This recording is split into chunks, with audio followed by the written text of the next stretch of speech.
On se retrouve de nouveau en Bretagne. Je suis sur la presqu'île de Crozon et avec Christophe, on a décidé d'en faire une partie et de partir de Telgruc-sur-Mer où on est actuellement. On a dormi dans un petit camping qui est au bord de l'océan, vraiment une atmosphère magnifique. Et on va en direction de Camaret-sur-Mer en passant par Crozon et en longeant la côte. C'est le GR34. Il y a un goût d'aventure en Bretagne avec cette nature sauvage et ce littoral qui est toujours aussi beau où qu'on aille. Et on en profite encore quand on peut le faire. On passe dans une belle forêt. C'est une bonne façon de commencer la journée. Qu'est-ce que c'est joli toutes ces couleurs.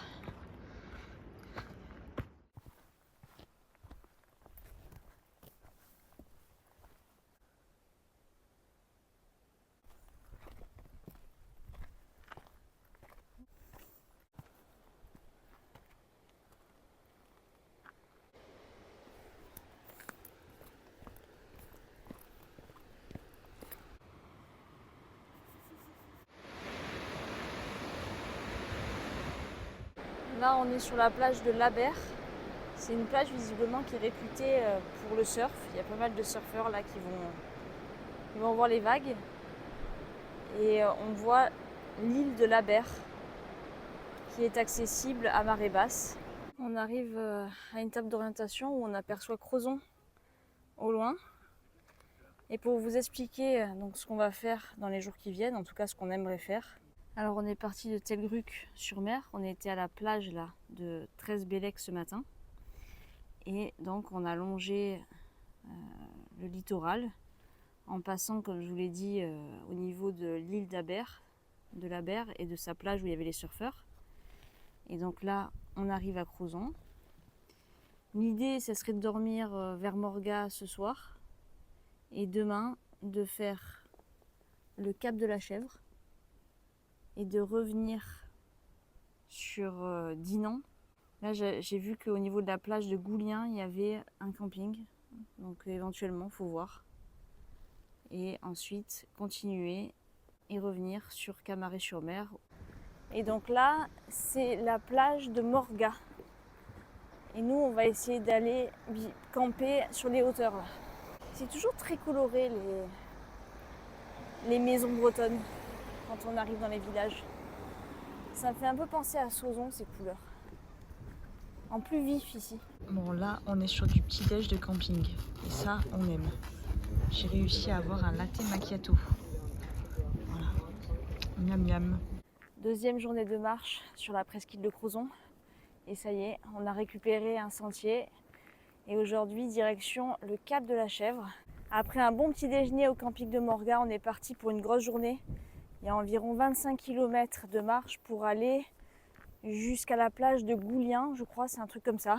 Pour commencer la journée, je voulais vous partager une astuce bivouac qui pourrait vous être utile.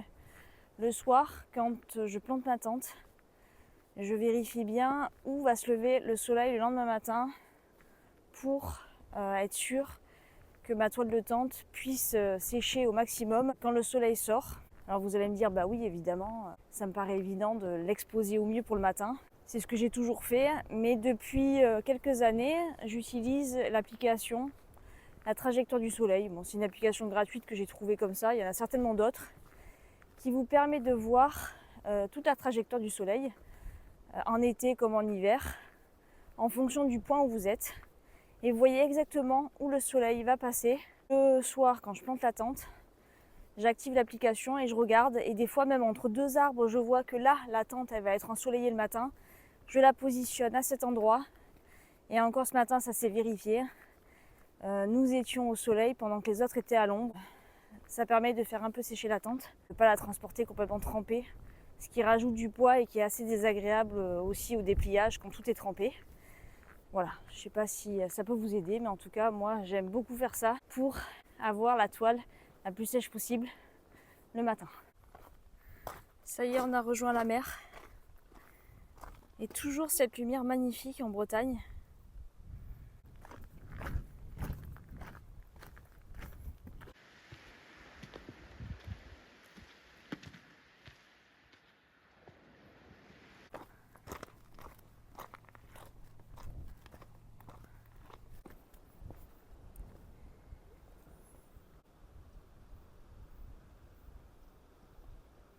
On arrive au Cap de la Chèvre. J'ai jamais été aussi à l'ouest en France qu'au Cap de la Chèvre. Ça souffle, ça souffle, ça souffle. On est au Cap de la Chèvre. Vous voyez, c'est matérialisé par une roche là et je sais pas qu'est-ce qu'il y a marqué dans le fond. Il y a toujours du vent. Donc là, on a passé le Cap de la Chèvre et on est à présent plein ouest. Et tout de suite, ça change d'ambiance. Rochers escarpés, la côte qui est déchirée. Il y a beaucoup moins de plages et elles sont enclavées entre les roches.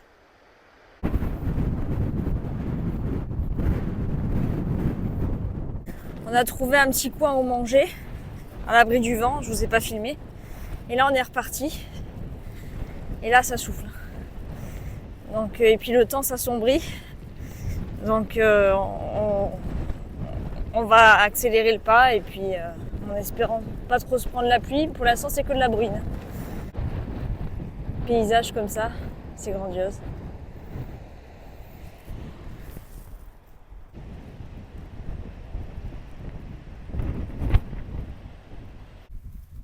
Alors ça, il n'y a personne, ça. C'est calme. Je vais essayer de vous faire écouter l'océan. Ce bruit continu, ce grondement.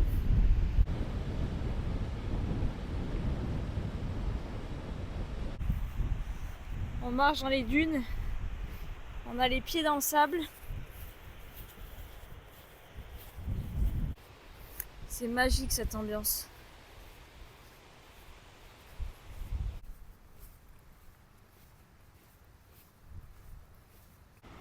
J'ai vu des surfeurs. Ils sont là. Ils sont courageux. Hein. À mouiller pour mouiller, allons-y. Hein. Et le spectacle continue. Et nous, on continue dans cette direction.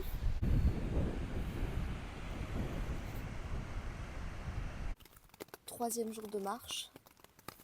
Et on se réveille avec la pluie. Alors là, j'ai toujours une tente, hein, j'ai pas une tarpe.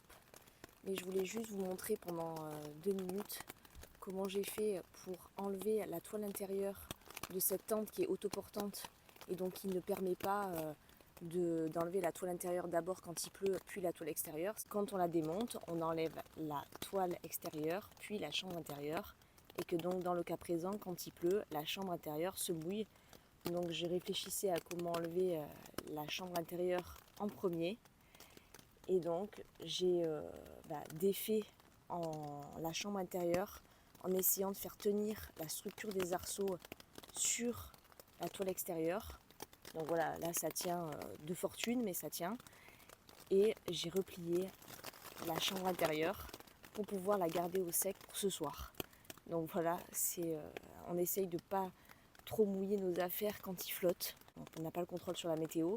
Mais par contre, si on peut s'épargner de se retrouver dans la flotte et dans l'humidité, voilà, il faut essayer de trouver des astuces. Donc là, je vais replier la couverture de survie, la mettre dans mon sac et ensuite, évidemment, la toile extérieure sera trempée. Mais ça, c'est pas grave, on la mettra à part à l'extérieur du sac. Voilà. Et aujourd'hui, on va en direction de Camaret-sur-Mer. Voilà, la tente est pliée. On a petit déjeuner et donc on a repris le chemin. Direction Camaret-sur-Mer. Vous voyez, le temps est un temps typiquement breton. Voilà, j'ai même sorti le poncho. Je voyageais plus avec un poncho. Et là, je me suis dit, je viens en Normandie, Bretagne, je reprends mon poncho. On dirait un lutin habillé comme ça.